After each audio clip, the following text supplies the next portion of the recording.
আসসালামু আলাইকুম। আজকে আসছি একটা কফি ট্রাই করতে। এটা হচ্ছে আইস কফি। এটা লুনার একটা আইস কফি।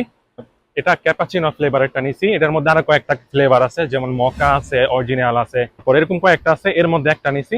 তো এটা ট্রাই করি যে এটা কেমন হয়। মিল্লা ক্যাপাচিনো তো এটা একটু তিতা, তারপরেও জোস কফি। আর এটার প্রাইস নিছে 4.5 রিয়াল, যেটা বাংলাদেশি টাকায় সম্ভবত 120 টাকা বা তার কিছু বেশি আসে। এটা আমি তো খেলাম, এবার আমার রিভিউ তো দিলাম এটা কেমন।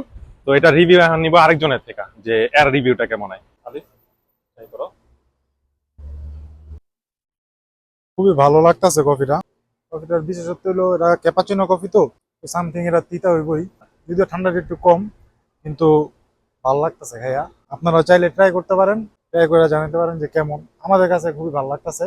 আমার যদি কাউন্ট করতে বলেন, আমি 10-এর মধ্যে সামথিং 7-8 এমন দিব। তো আমার কাছে যতটুকু মনে হয়েছে যে এটার মধ্যে যদি একটু আইস অ্যাড করা যেত, আইস কিউব অ্যাড করলে এটার স্বাদটা আরো বাড়তো। যথেষ্ট, তারপরেও ঠিক আছে এটা। তো আজকের মতো এই পর্যন্তই। ভালো থাকবেন সবাই, আল্লাহ হাফেজ, টাটা।